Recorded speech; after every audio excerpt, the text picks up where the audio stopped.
예수님의 이름으로 기도드립니다. 아멘.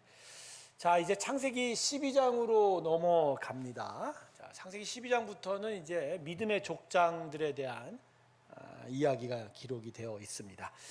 족장들이라고 하는 것은 어떤 믿음이 큰 어떤 굵직한 하나님의 선택과 부르심을 받은 창세기의 네 인물에 대한 이야기입니다. 아브라함, 그리고 그 아들 이삭, 그리고 그 아들 야곱, 그리고 그의 아들 요셉에 이르기까지의 이스라엘 백성들이 어떻게 민족화되는 과정에서 이들에게 어떤 하나님의 은혜가 작동했는지 그것들을 한번 살펴보는 일들을 얻어보려고 합니다. 오늘 그 첫 번째 시간으로 아브라함 첫 번째 시간, 오늘 다 배우지 못할 것 같아요. 한번 첫 번째 절반 정도 나갈 수 있을까 모르겠는데 아브라함에 대해서 살펴보려고 합니다. 자, 아브라함에 대해서 살펴보는데 먼저 그가 어디서 태어났습니까? 아브라함이 어디서 태어났습니까? 대답 안 하세요. 예, 갈대아 우르에서 태어났습니다. 우르에서 태어났. 예. 예? 태어났다니까요. 일단 여기서 우르에서 태어났어요. 우르에서 태어나고 이 갈대아 우르에서 먼저 할아버지가 나홀이라는 사람이고 그의 아들이 데라였고 데라가 세 형제를 둔 것 같은데 기록만 보면 아브라함이 원래 이제 아브라함이죠. 아브라함이 있고 두 번째 동생이 할아버지 이름을 따서 나홀이 있고 세 번째가 하란이라는 동생이 있었습니다. 하란.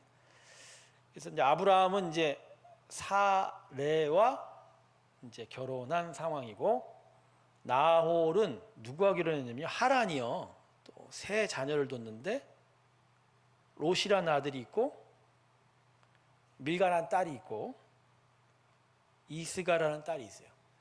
근데 나홀이 누구와 결혼했냐? 자기 남동생 하란의 둘째 딸 밀가와 결혼을 하게 됩니다. 네, 결혼을 했어요. 네, 이렇게 이제 가족이 구성이 되어 있는데 우르에서 태어났어요. 그런데 이들이 어떻게 되었다고요? 어디로 갔습니까?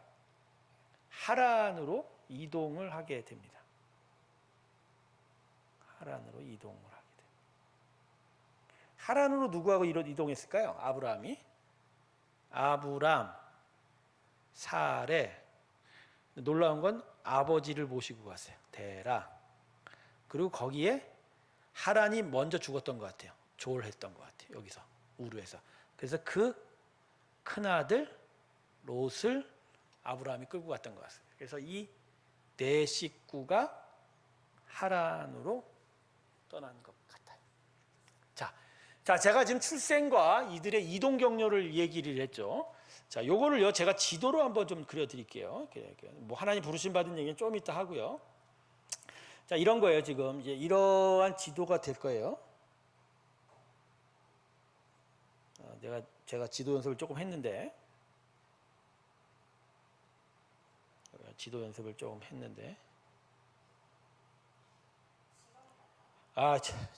잘 보세요. 잘 보세요.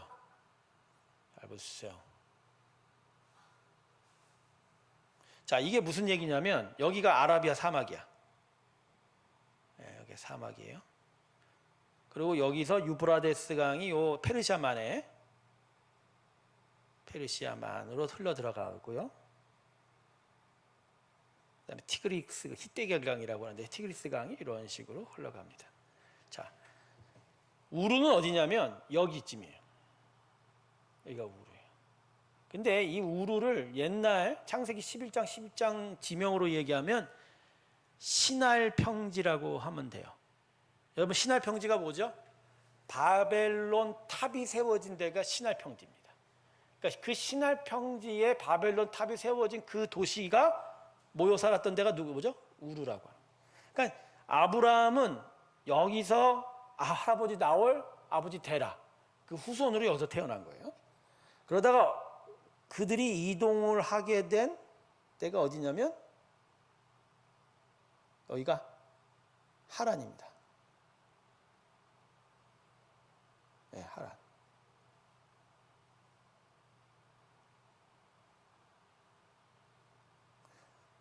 여기 하란이에요. 그리고 이 하란에서 다시 이 동네를 쫓아 내려온 게 어디죠? 여기가 가나안 땅입니다. 예, 여기가 애굽이라고 하는 거. 이제 알겠죠? 이게 이동 경로가. 근데 왜 여기서 이렇게 가로질러 보지 못했을까? 예, 이거는요, 제가 지금 얘기 좀 잘 못 그리고 있지만 여기가 다 사막 지역이에요. 그래서 여기를 쉽사리 건너오기가 힘듭니다. 당연히 그들에게는 이동 동로는 당연히 우르에서 이렇게 오는 게 이 가나안 땅으로 오는 경로였어요. 자, 지금 얘가 벌표를 친 데가 이게 아라랏산. 이게 노아의 방주가 임했던 곳이고요. 여기서 사람들이 점차 미만으로 신할 평지에 바벨론 탑을 건설했다가 여기에 우르라는 데가 있어요. 근데 아브라함이 태어났을 때가 노아의 2대 손이 자라고 살던 때예요. 그러니까 셈, 함, 야벳의 시대가 아브라함이 태어날 때예요. 그러니까 이미 홍수가 끝난 지 얼마 되지 않았던 때예요. 그런 아주 가까운 때에 지금 아브라함이 부르심을 받았다라는 거죠.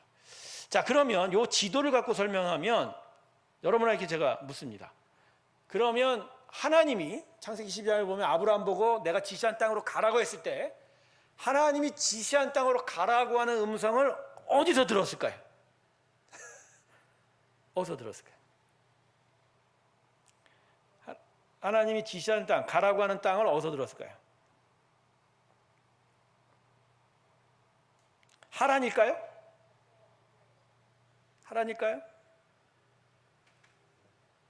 여러분, 우르에서 들었습니다. 우르에서. 창세기는 안 나타나 있어요. 근데 성경은 동일한 본문이 몇 군데 같이 반복적으로 나타나는 거 아시죠? 사도행전 7장에 스데반이 자신을 돌로 치려고 하는 바리새인들 앞에서 하나님의 복음을 전하는 과정에서 자신의 조상 아브라함이 어떻게 선택받고 부름받은지에 대해서 이야기합니다.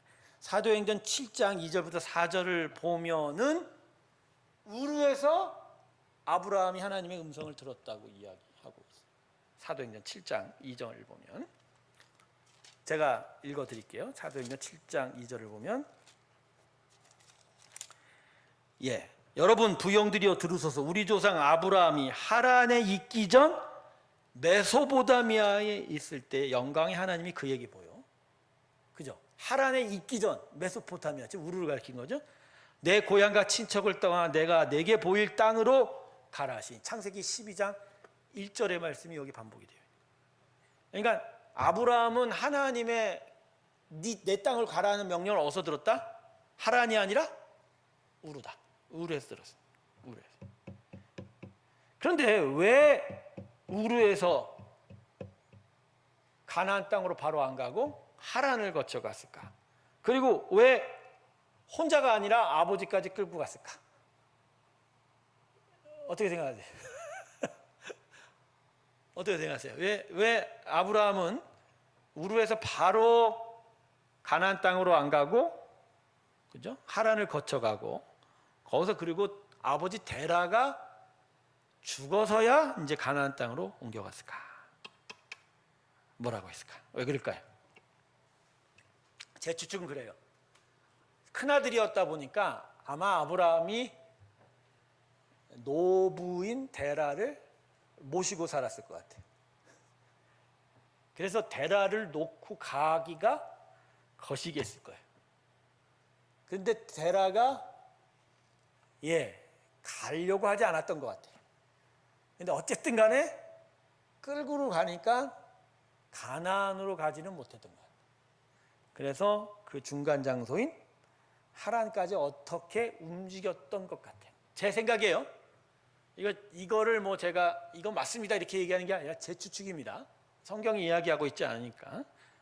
어쨌든 데라를 모시고 살아야 되는 입장에서 더더군다나 막내 동생 하란이 일찍 죽어서 그의 아들 롯까지 맡겨놓은 상황에서 이 가정을 어떻게든 책임져야 하는 입장이니까 끌고 가는데 가나안 땅으로 바로 갈 수는 없었죠. 그래서 하란을 거쳐서 간 것 같아요. 그리고 그 하란에서 움직일 수가 없었던 거죠. 그러자 데라가 죽고 나서 그제서야 움직였던 것 같아요. 근데 저는 제가 추측한 게 좀 맞지 않을까 그런 생각합니다. 왜냐하면 이 사람이 어떤 믿음의 확고한 반석에 서 있는 사람이 아니에요. 아브라함이 현재 창세기 12장의 위치는 그나마 좀 하나님에 대해서 긍정적인 생각을 하고 있었던 상황에서 갑자기 나타나서 어디로 가라고 그러니까 그게 쉬웠겠냐는 거죠. 쉽지 않았을 거다. 그리고 그런 상황에서 하란까지 거쳐가는 그 과정들이 어떻게 보면 점진적으로 아브라함이 하나님의 사람으로 번해가는 과정이었을 거다. 그런 생각을 하게 됩니다. 그래서 성경을 우리가 읽을 때 뚝딱 하란에서 하나님의 명령을 들었더니 아브라함이 즉시 가나안 땅을 움직였다. 이건 아닌 거예요. 이건 아닌 거예요. 즉 아브라함도 무척 시간이 걸렸을 거고 그 길을 점차적으로 따라갔을 것이다. 점차 따라가죠. 하지만 어쨌든 간에 아브라함은 그 명령에 반응해서 어쨌든 가나안으로 왔다. 근데 한 가지 더 물어볼 게 있어요. 그러면 왜 하나님이 아브라함을 선택했겠죠? 여러분, 왜 하나님이 아브라함을 선택했죠? 왜 하나님께서 아브라함을 선택하셨나? 제가 이걸 딱 질문을 던져놓고 그 밑에 이렇게 썼습니다. 엿장사 마음입니다. 창세기 12장에 아브라함이 등장한 건 아브라함이니까 선택한 게 아니라 그냥 하나님의 주권적인 부르심이에요. 부르고 났더니 그 이름이 아브라함이에요. 아브라함. 근데 나중에 아브라함이 이름이 바뀌죠. 에이브라함이라 바꾸잖아요. 아브라함이 뭐죠? 열국의 아버지라는 이름으로 바뀌죠. 사레가 사라라고 해서 열국의 어머니라는 이름을 바뀌지 않습니까?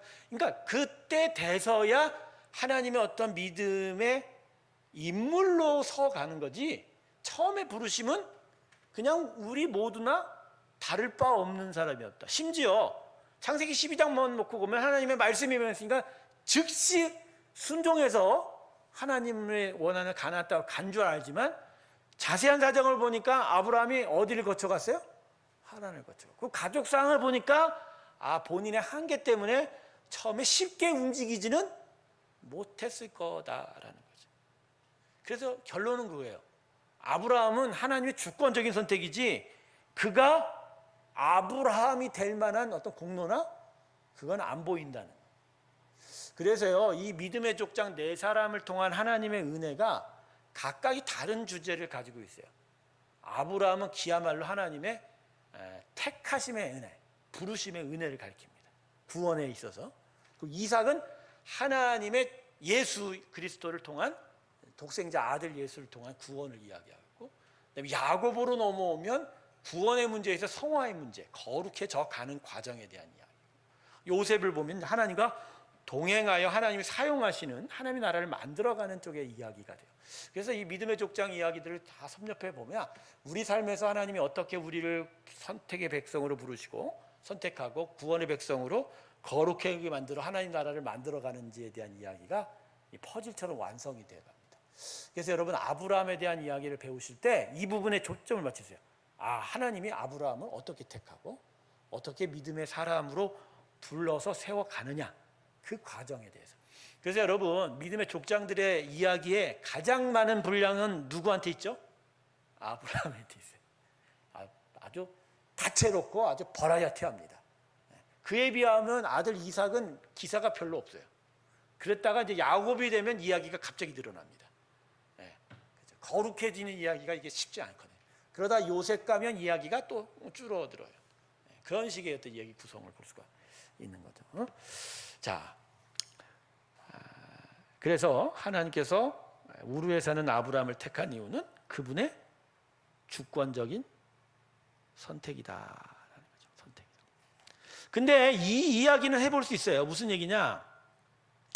아까도 제가 얘기했지만 그 신할 평지잖아요. 근데 그게 노아의 후손들이 뭐 온 세상에 많이 퍼진 상황은 채 아닌 그런 상황이다 보니까, 그러니까 이제 이런 상황에서 노아가 이제 노아의 방주를 열어서 박 100년이 된 시점이 이제 아브라함이 태어났던 시기니까. 근데 아브라함이 하나님의 음성을 갑자기 들으면 기억이 날까요? 이게 하나님의 음성인지?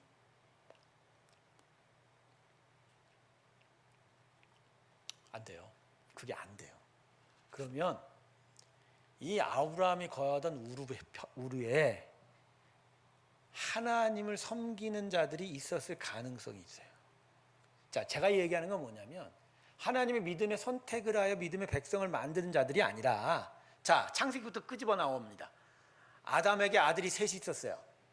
가인은 살인자라 하나님을 대적하는 에덴의 동쪽의 사람들로 하나님부터 멀어져 갔고, 아벨은 최초의 순교자가 이미 죽었고, 그 대신에 누가 세워졌어요? 셋이 세워지고, 그 셋의 족보를 통해서 나중에 누가 세워졌어요?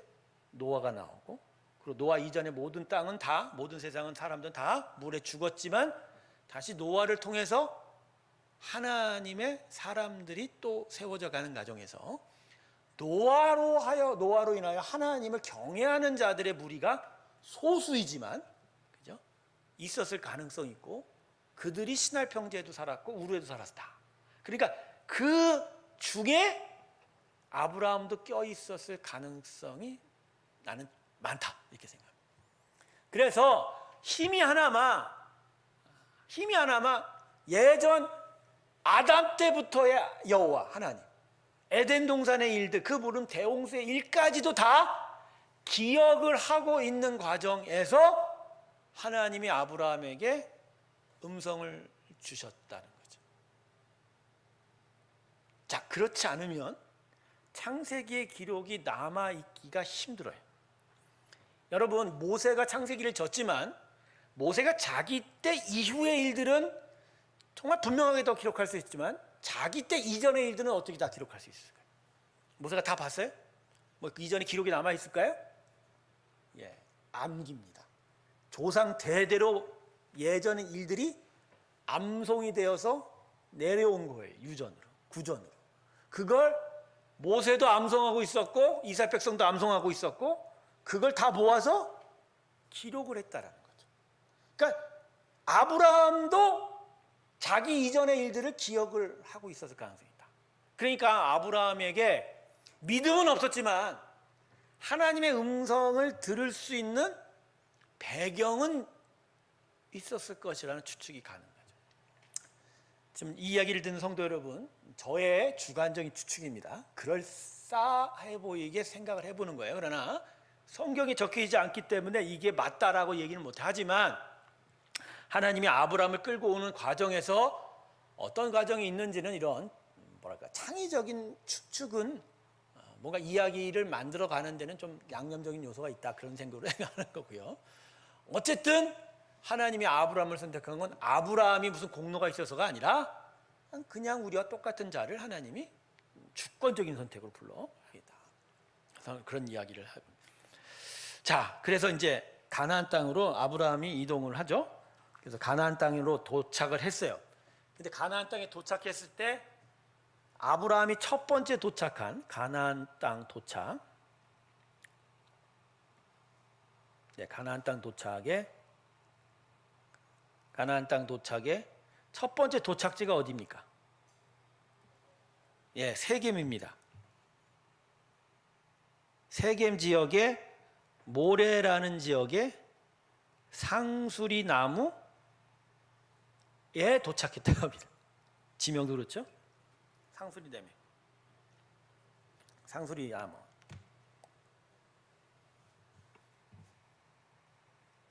근데 여러분, 왜 아브라함이 도착한 곳을 세겜의 모레라는 지역의 상수리 나무라고 썼을까요? 왜 이렇게 썼을까요? 창세기 읽어보세요. 12장이 있어요. 왜 이 지명을 이렇게 분명하게 썼을까요? 그리고 여기서 어떻게 했다고죠? 아브라함이 제단을 쌓고라고 이야기합니다. 자, 이 상수리 나무가 의미가 있어요. 뭐냐? 가나안 민족의 우상 제단인 거죠. 구약을 보면요, 상수리 나무 아래 이방 백성들이 많은 우상 제단들을 만들어 놨어요. 그러니까 거기서 온갖 자신들에게, 그죠, 제사를 드리는 일들이 있었다는 거죠. 그런데 아브라함이 저 먼 곳에서 왔는데 하필이면 우상 제단이 있는 그 나무 아래 도착했다 그래요. 사실 이미 저 가나안 지역으로 들어오면서 가나안 땅에 이미 도착했죠. 근데 계속 이동해 왔기 때문에 그런데 딱 멈추어 서서 뭔가 자기의 여장을 풀었던다라는 어떤 기념적인 장소의 의미로 요 상수리 나무에 앉아 도착했다. 이건 그러니까 아브라함의 이동 목적이 여기 나오는 거예요. 이주 목적. 아브라함의 이주 목적이 뭐죠? 결국 우상을 깨트리고 거기에 지금 뭐 세웠다고 그랬죠? 제단을 쌓았다고 그랬잖아요. 그러니까 하나님을 예배하는 거죠. 그러니까 여러분, 가나안 땅에 아브라함이 도착했다라는 그 기사가 그냥 쓰여진 게 아니에요. 그가 가나안에 온 이유가 분명하게 나타나요. 이방이 예배드리는 그 땅에, 바로 그 장소에 아브라함이 도착해서 처음으로 가나안 땅에 산 일이 뭐예요? 예배였다. 하나님을 섬기는 일이었다. 그러니까 아브라함은 하나님을 예배하는 백성으로 부름받은 거예요. 선택을 받은 거예요. 그래서 저 먼 우르에서 하란을 거쳐서 가나안 땅으로 들어온 거예요.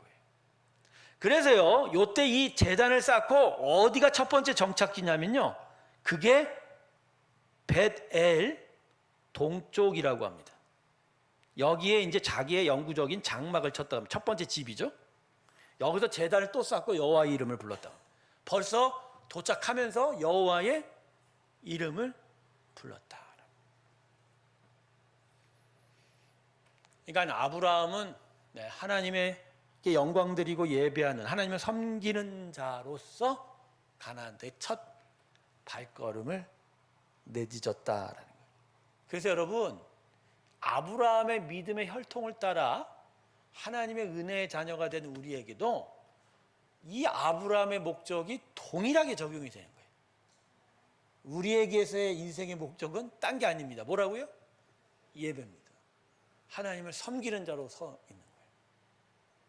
이 땅 가득한 상수리 나무 우상 제단과 같은 수많은 잡신과 우상과 세당 사탄 권세들의 권세 아래 우리는 하나님을 예배하는 제단을 쌓고 거기서 하나님의 이름을 부르고 하나님의 나라를 만들어가는 게 우리가 신앙생활하는 목적이다.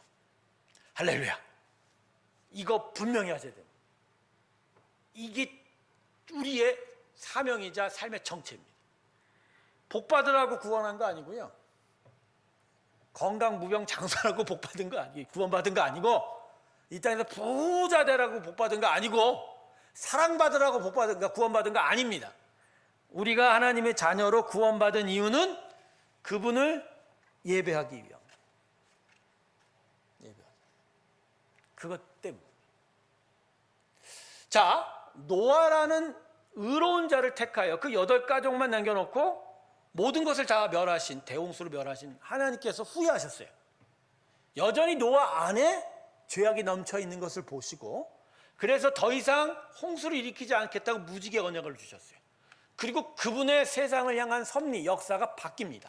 즉, 물의 심판, 징계하는 것도 될 수 없고, 또 그냥 방관하는 것도 될 수 없고, 이제 아예 사람의 인생 속에 들어와 믿음의 사람을 선택하고 불러서 당신의 예배 자리를 세우고 거기서 예배의 사람들이 늘어나고 그들이 민족이 되고 그들이 거룩한 하나님의 나라를 세워가면서 이 땅의 구원의 나라를 회복해가는 것. 그게 하나님의 역사의 패러다임이 바뀌어버린 일이에요.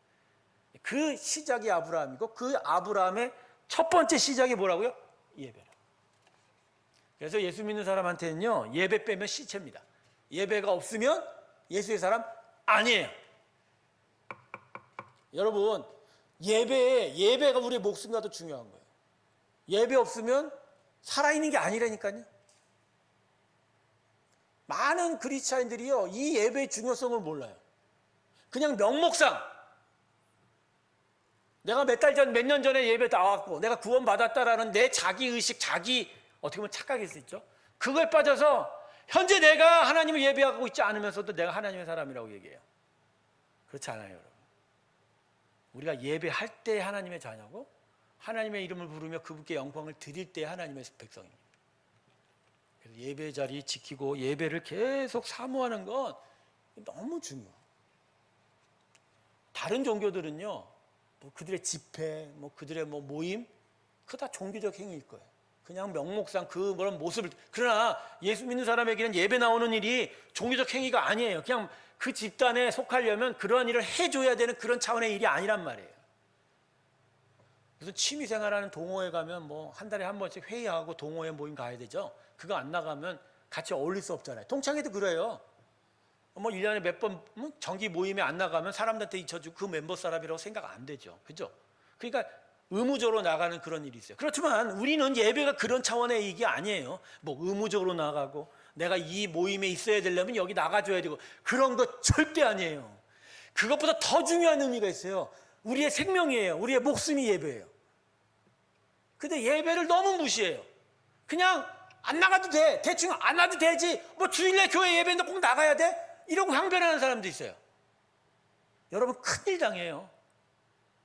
살다가요, 뭐 아침에 교회 오는데 뭐 자동차 사고 나고 뭐 팔다리가 부러지고 그런 식으로 하는 째째하게 안 하세요. 우리 하나님은 그런 분이 아니에요. 아주 크게 놓으세요. 뭐를 크게 놓으시죠? 너 그래? 그럼 너 내 백성 하지 마 이러신다. 그게 가장 큰 거잖아요. 왜? 예배가 생명이니까. 예배의 목숨인데 그만큼 중요한 거라. 그거를 정말 소중하게 여기는 자가 하나님을 소중히 여기는 거예요. 그거 정말 소중하게 여기는 자가 그게 하나님의 백성인 거예요. 근데 하나님을 섬기는 일을 소중하게 여기지 않으면서도 난 하나님의 사람이라고 자랑할 수 있어요, 없어요? 여러분, 이건 내 자존심이에요. 내가 예수 믿는 자의 자존심이라고. 나의 정체성이란 말이야. 이게 안 되면 내가 예수 믿는 사람이라고 말할 수도 없는 거예요. 예배는 안 나오는데 왜 교회 사람이라고 우겨요? 말이 돼요, 안 돼요? 대답을 해보세요, 집에 계시는 분들.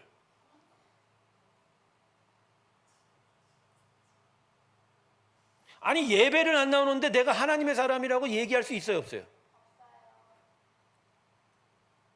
없다니까요. 종교적 행위도 아니고 율법도 아니에요. 그냥 우리 삶의 정체예요. 사명이에요. 신문에 보면 그런 일 많죠.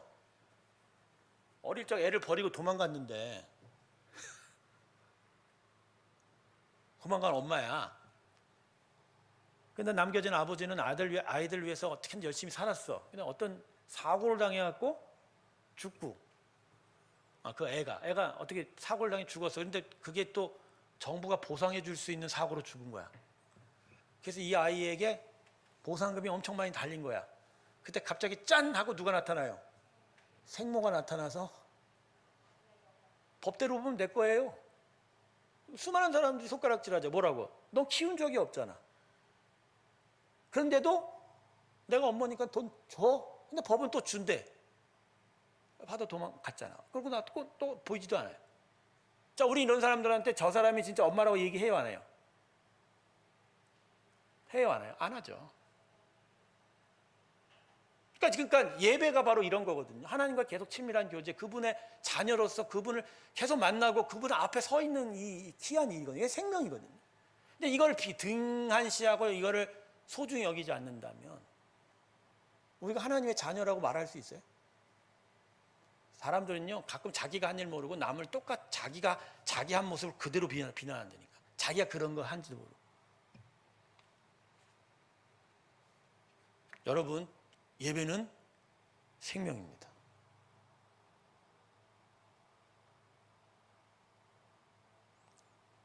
내 존재의 증거입니다. 아브라함이 가나안 땅 와서 첫 번째로 예배를 드렸다는 것에 마음이 깊이 기억하십시오.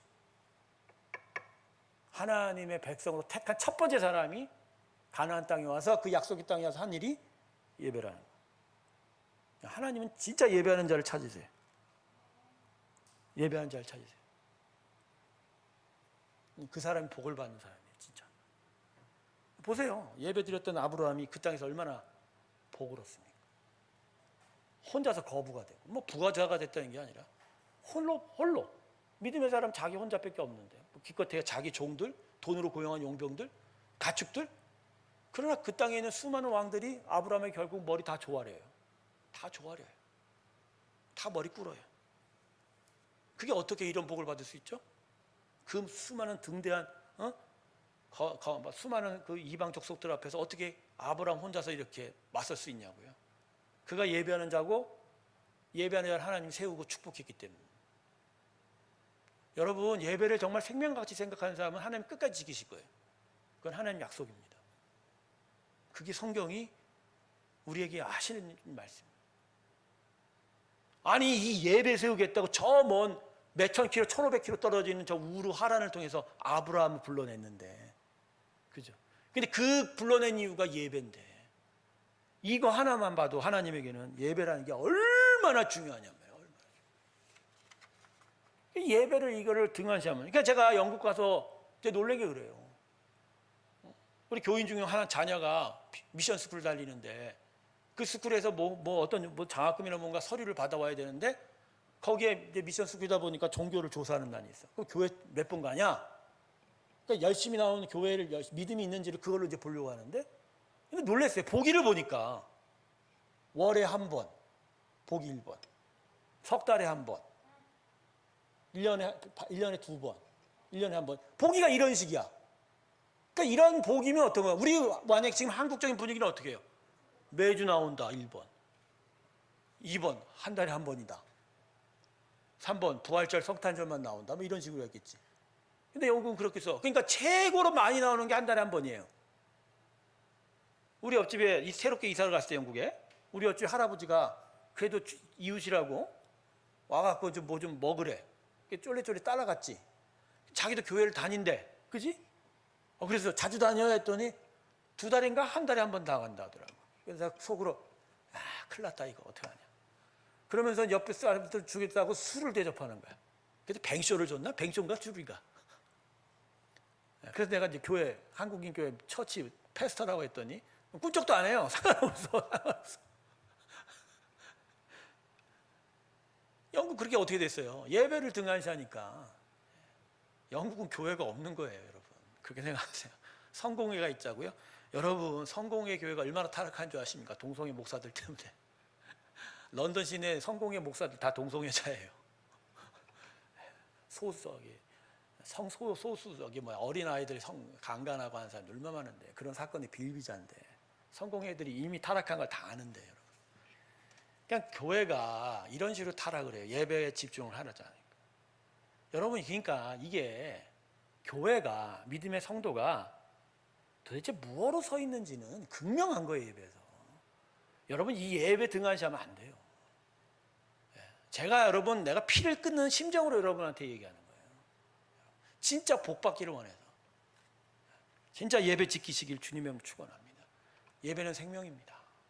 어떤 생명? 내가 하나님의 자녀된 생명입니다. 그렇다 하나님이 예배 조금 안 나왔다고 해서 뭐 하지 않으실 거예요.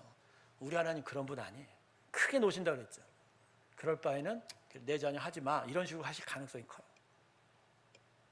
한 번 안 나오면 2번 안 나오기가 쉽습니다. 제가 이런 광고를 유튜브에 봤어요. 먹방 맛집 광고인데, 안 가본 사람은 있어도 한 번 가본 사람은 없다라는 그 멘트를 읽다가 갑자기 머리에 충! 하여간 뭐 저는 교회 그 생각, 설교만 생각해요. 한 번 안 나온 사람은 있어도 여러 번 안 나온 사람은 많더라. 이게 무슨 얘기일까요? 예배를 중요하게 생각 안 하면요, 한 번으로 안 끝납니다. 목사님 요번 한 번만. 아니요, 계속 빠져요. 그건 말릴 수가 없어요. 그 마음 안에 그 예배에 대한 이미 가치가 주저들기 때문에. 그래서 여러분 결국 자기 심령 안에서 하나님, 예수님 믿음이 얼마나 가치가 있는지, 얼마나 소중함이 있는지에 따라 자기의 신앙의 색깔과 내용이 달라지는 거예요. 예배를 정말 소중하게 생각하기 바랍니다. 자, 그래서 이 가나안 땅에 정착을 했는데 바로 뭐가 찾아옵니까? 이제 시련이 찾아옵니다. 야, 그 땅에 도착하면 뭔가 복을 받을 거야 했는데 하나님이 뻥치신 거예요. 뻥치셨어요. 뻥쳤어요. 갑자기 도착을 했어요. 그래서 세계 모래 상수리 나무 근처에 먼저 제단 쌓았고 바로 옆에 베델에서 장막을 쌓고 사는데 바로 시련이 찾아옵니다. 그 시련이 뭡니까? 기근을 만납니다. 어머, 배고파졌네. 야, 현대교회 성도들은 바로 이런 일이 있으면 어떻게 하죠? 나 교회 안 나가. 아니, 왜 성도들은 뭔 일만 있으면 교회 안 나간대요? 얘기하지 마세요. 얘기하지 말고 안 나오세요. 얘기하지 마세요. 자기가 안 나오면 안 나오는 거지 왜 안 나온다고 얘기를 하고 또 얘기해요. 그거는 다른 사람한테 나 좀 어떻게 해달라는 거예요? 아니, 안 나오면 본인 선택이잖아. 아니, 그건 하나님한테 얘기하셔야 돼요. 근데 하나님한테 얘기 안 해. 항상 누구한테 얘기해요? 사람이 아니에요. 목사한테 얘기해요. 목사는 사람이 아니에요. 목사한테 얘기해요. 나 교회 안 나갈래. 항상 목사한테 얘기해요. 왜 그럴까요? 왜 목사한테 교회 안 나간다고 얘기하죠? 난 도무지 지금도 이유를 모르겠어. 내가 그렇게 많이 죄를 저질렀나? 내가 뭘 잘못했나?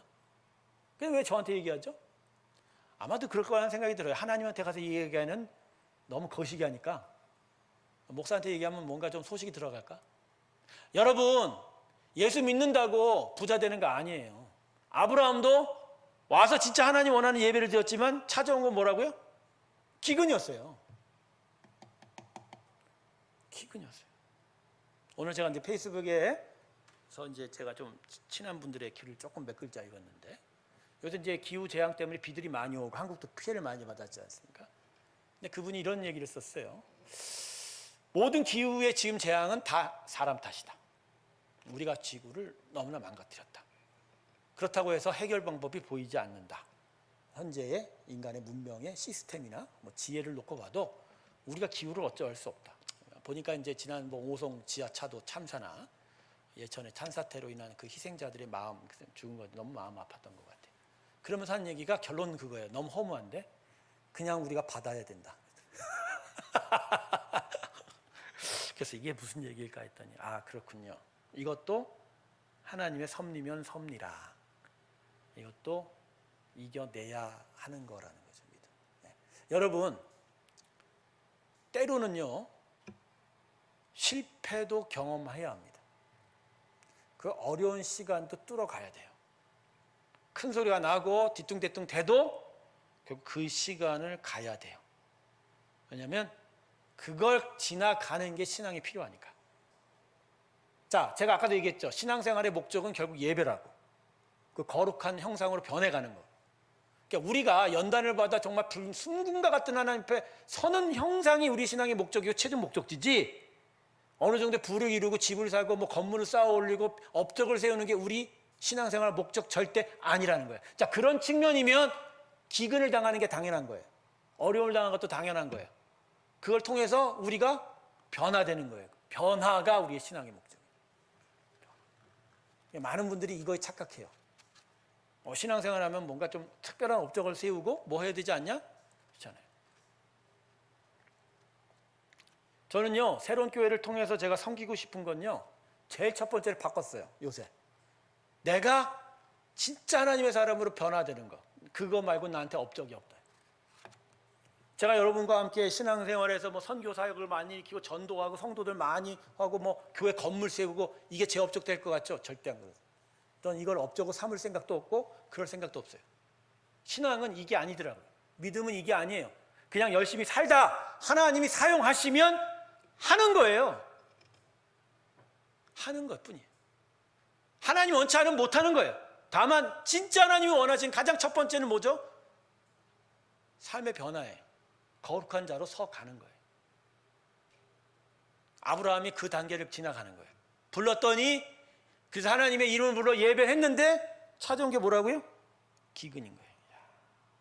엄청나게 힘들었을 거예요. 그래서 아브라함이 어떻게 하죠? 기근을 만나자마자 어떻게 해요? 도망갑니다.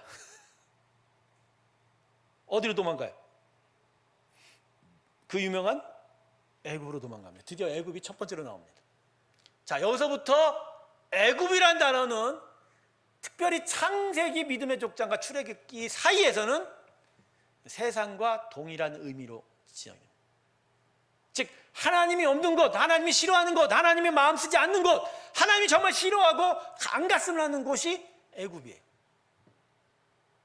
근데 아브라함이 부르심에 응답해서 아까 하나님 땅에 도착했는데 예배를 드렸는데 그리고 기근까지 만났더니 어디로 도망가요? 애굽으로 도망가요. 아브라함의 첫 번째 실패입니다.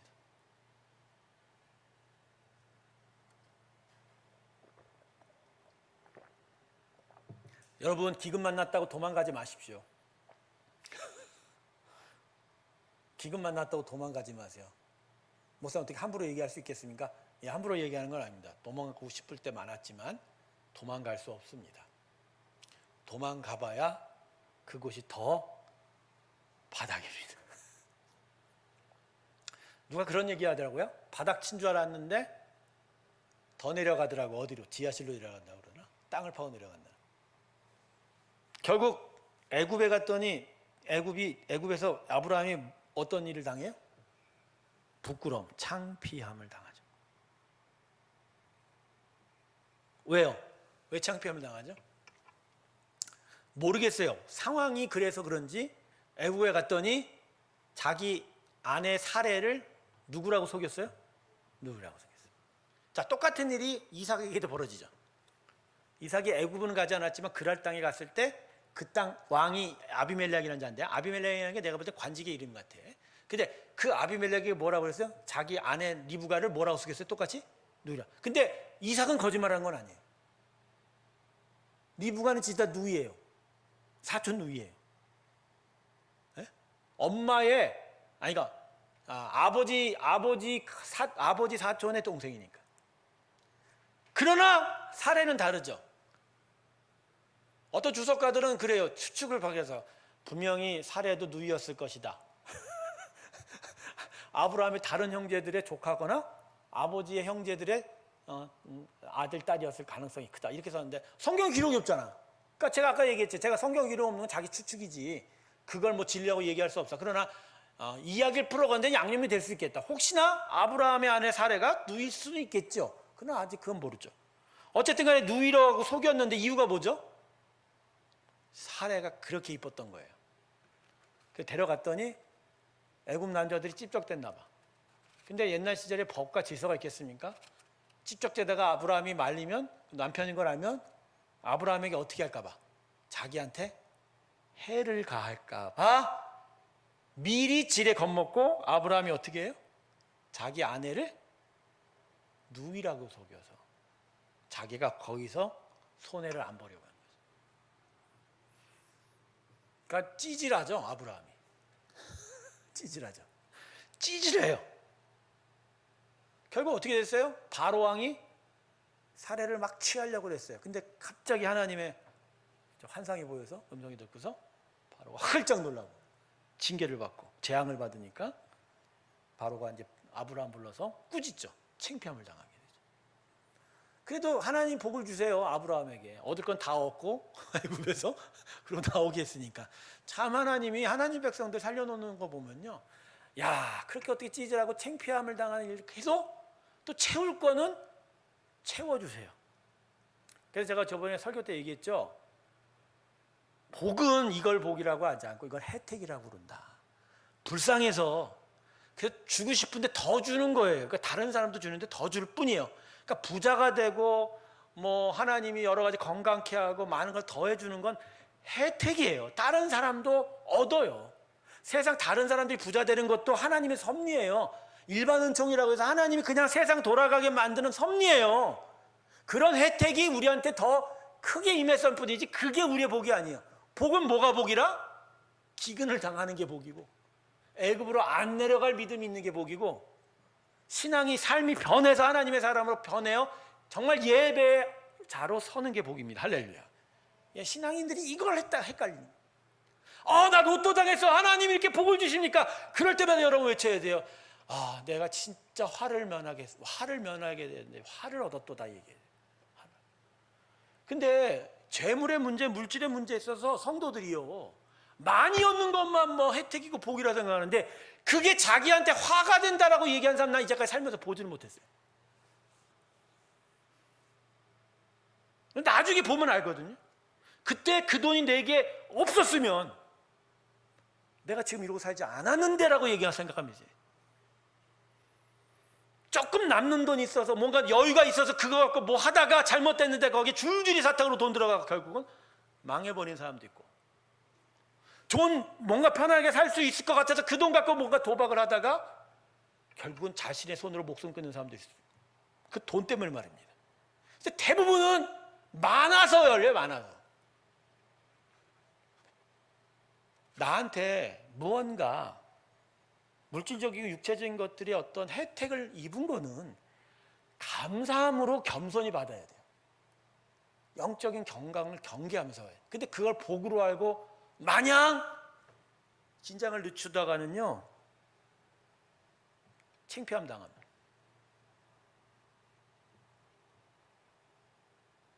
아브라함이 그랬어요.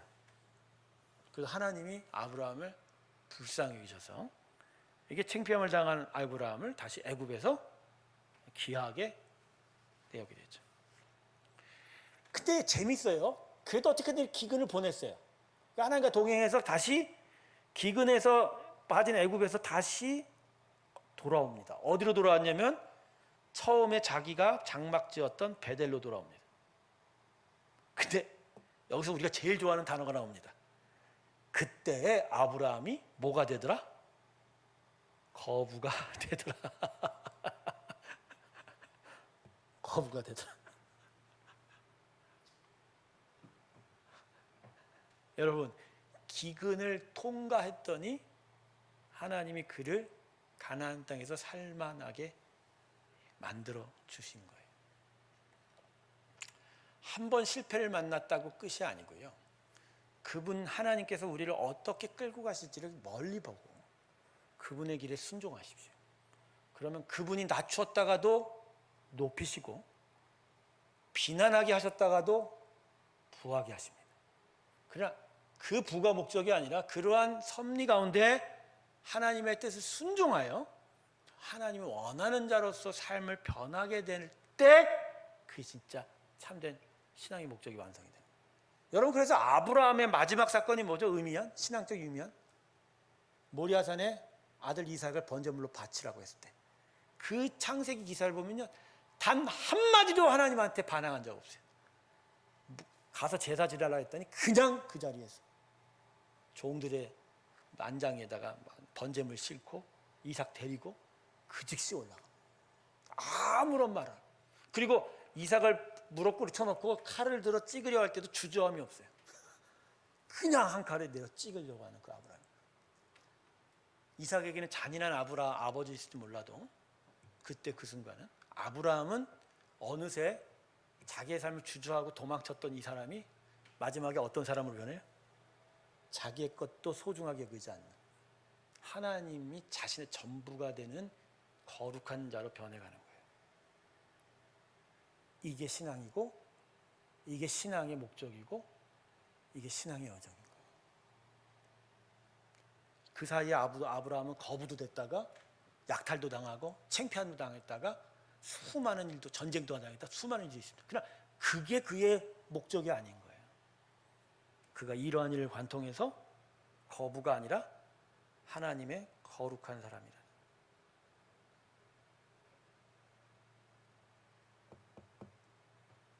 네.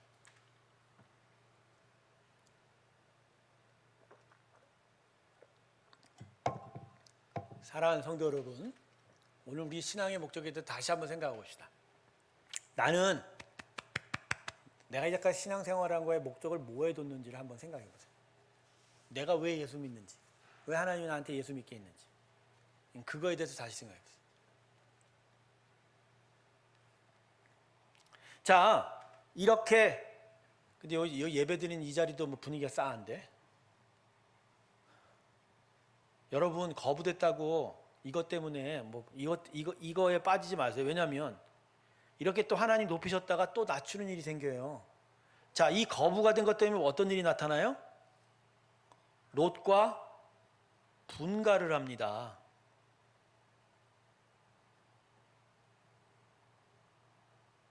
자, 롯과 분가한 이유가 뭐죠? 부가 늘어나서 때문이에요. 롯도 어쨌든 간에 나이가 있을 거 아니에요. 아무리 어려서부터 아브라함이 키워줬다고 해도 결국 장성해서 결혼을 그 사이에 했을 거고, 그러다 보니까 자기 가축 자기 재산이 있었는데, 그때는 예전에 부자가 아니었을 때는 그냥 같이 몰고 다녀도 다 같이 목축을 할 수 있었겠지만 이미 양떼나 소떼가 엄청 많았을 거 아니에요. 부자가 됐다는 거. 그때 당시에 뭐 이 사람들이 농사 졌어요? 절대로 이 믿음의 족장에서는 농사 짓는 적이 없어요. 이 사람들은 땅을 간주하는 사람들이 아니에요. 뭐 하는 사람들이에요? 양, 소를 떼는 사람들이에요. 그래서 더더욱 하나님의 혜택이 필요한 사람들이에요. 땅의 힘으로 먹고 사는 사람들이에요. 여러분, 가나안 땅에서 땅의 힘으로 먹은 자들은 나중에 여호수아 이후 시대에 그 땅에 정착한 사람들이에요. 이 사람 농사 짓는 사람들은 아니에요. 나중에 이삭이 이제 그랄에 가서 소출을 올릴 때가 있었어요. 그건 오랜 시간 하는 게 아니에요. 잠깐 했던 거지. 이들의 원래 주 목적은 뭐라고요? 소떼, 양떼. 그러다 보니까 숫자가 늘으니까 한 자리에서 그걸 매길 수가 없어. 그래서 롯과의 분가가 있어. 근데 결국 롯과 분가하면서 롯에게 안 좋은 일이 생겼죠. 롯이 어디로 가요? 자기의 논에 보고 좋다고 어디로 가요? 소돔으로 갔어요. 고모라는 안 나와요. 소돔으로 갔어요. 보기에도 소돔이 좋아 보이거든. 성도 크고 사람도 많고 그 앞에 평지고. 근데 남겨진 아브라함은 자기가 늦게 승착하겠더니 이 롯이 소돔을 택하니까 자기는 뭐예요? 네게부, 광야, 뭐 별로 그렇게 좋은 땅 아닌 그 땅을 차지하게 돼요. 근데 결국 롯이 소돔 가갖고 어떻게 됐어요? 망했죠. 망했죠. 결국 거기서 다 잃어버렸어요. 불로 심판받을 때 그저 자기 가족들만 나왔어요. 사위들한테도 오라고 했더니 사위들이 농담으로 알았어. 사위들도 불에 타 죽고 두 딸하고 아내하고 도망치 나오다가 글쎄 또 아내가 어떻게 했어요? 왜 돌아봤을까요?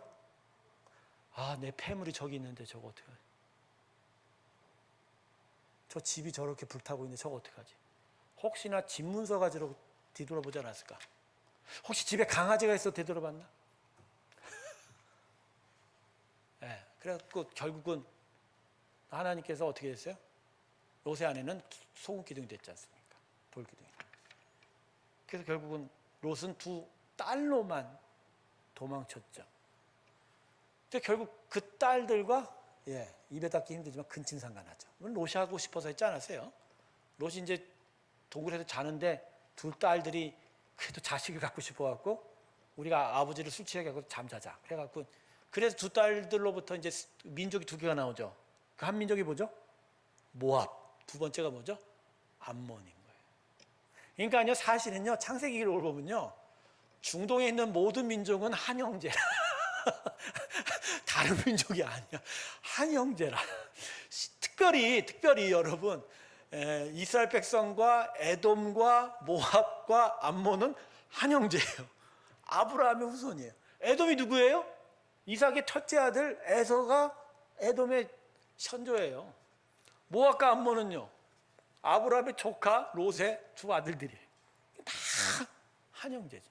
뭐 그렇게 따지면 아담과 한 형제인데 좀 더 가까이 보면 아브라함이 뿌려놓은 씨앗이에요. 그리고 아브라함이 나중에 또 얘기한 김에 이렇게 아브라함이 자기 아내가 죽었어요. 10살 차이 나는 아내가 죽었어. 사라가 죽고 난 이후에 그 다음에 아브라함이 사라가 죽고 난 결혼했을까요, 안 했을까요? 했어요. 많이 했어요. 참 대단해요. 힘도 좋나 봐. 그래갖고 결국 그 낳은 아들들한테도 재산을 조금 나눠줘요. 물론 이제 모든 재산이 이 사람한테 갔다고 하지만 먹을 만큼은 줘요. 그 결국 그들이 어떤 민족이 돼요? 가나안의 7민족이 됐다고 쓰고 있어요. 그럼 그 이전에 또 있죠. 이삭 낳기 전에 하나님 말씀 못 믿어서 누구를 낳아요? 이스마엘을 낳아요. 그 이스마엘이 나중에 뭐가 돼요? 쫓겨나고 나서 그게 중동 민족이 된 거예요. 그래서 내가 전설 하나 가르쳐 드릴게요. 이게 이제 창세기에서 이제 아브라함 때부터 이제 무슬림과 이제 기독교인이 갈립니다. 자, 성경은 아브라함이 하갈과 이스마엘을 내쫓았다고 하죠. 그러나 무슬림의 경전엔 이삭이 내쫓아 짓고 아브라함 누구하고 살아요? 이스마엘하고 살아요. 그래서 이스마엘하고 잠시 집을 빠져나와 잠시 이제 집에서 쫓겨났었던 그런 이야기인데, 이스마엘이 쫓겨나서 아브라함과 같이 도달한 게 지금의 메카라고 그러고, 그래서 거기서 제단을 쌓아서 예배를 드렸던 자가 현재 메카의 그 유명한 카바신이라고. 여러분, 카바신이 왜 카바 신전인 줄 아시죠? 카바가 검은색이에요. 중동말로, 아람어로. 그러니까 검은 신전. 근데 별다른 게 없대요. 뭐 들어가 본 사람도 있고 영상도 있어요. 대리석의 사방 좀 조그만 건데, 그 신전이 유명한 이유가 모퉁이에 검은 돌이 있어요. 검은 돌. 그 검은 돌을 박혔거든. 그 돌을. 이제 그게 뭐 이제 훗날 이제 무함마드가 어떻게 저떻게 했다 그랬는데, 근데 원래 이 돌이 하얀 돌이었는데 하늘에서 이 땅에 내려오면서 이 세상 사람의 악을 만나서 검게 변했다. 네. 근데 이 돌이 예전에 예멘 사람들인가 어느 사람들이 뺏어 간 적도 있어요. 종교 전쟁하면서. 이런 얘기를 제가 들었는데. 그러니까 제가 왜 지금 이런 얘기를 하죠? 아브라함 후손들이 다 중동에 흩어져 사는 그 제피족이라. 그래서 사실은 지금 중동 전쟁의 씨앗은 누가 뿌렸다고 볼 수 있어요? 혈통적으로만 보면 아브라함 뿌려서 가능성이. 어쨌든 제가 지금 얘기하고 싶은 거는, 결국 거부가 되는 복은 혜택은 받았지만 결국 이것이 씨앗이 돼서 롯과 분가가 되고, 결국 소돔에서 롯이 심판을 받게 되는 일이에요. 그리고 여기서 모압과 암몬이 분가가 되고, 이들이 나중에 결국 사사기 시대에 이스라엘의 대적자가 됩니다. 자, 이러한 창세기 역사를 보면요, 진짜 복이 뭐고 우리가 무엇에 조심해야 되고 무엇을 따라가야 되는지를 분명히 헤아릴 수 있어요. 부자가 되고 자손이 많고 뭐 그게 아닌 거예요. 오히려 그런 사이에 악들이 뿌려지고 죄들이 뿌려져서 그 악과 죄들이 나중에 커서 결국 자기들한테 되돌아오는 이 부메랑 효과가 나타난다. 그래서 여러분, 이 창세기 읽을 때마다 이 구약의 기사들은 대부분 이런 이야기를 통해서 우리에게 진짜 무엇을 소중히 여길지에 대해서 이야기하게 됩니다. 자, 오늘 여기까지 하겠습니다. 오늘 이야기하면서 가장 중요한 예배, 우리가 생명과 같이 소중히 여기고, 그것이 바로 우리의 신앙의 사명이자 정체요 생명이 된다. 여기서 기억하면서 귀한 교훈을 얻는 시간 되기 바랍니다. 기도하겠습니다. 아버지, 아브라함이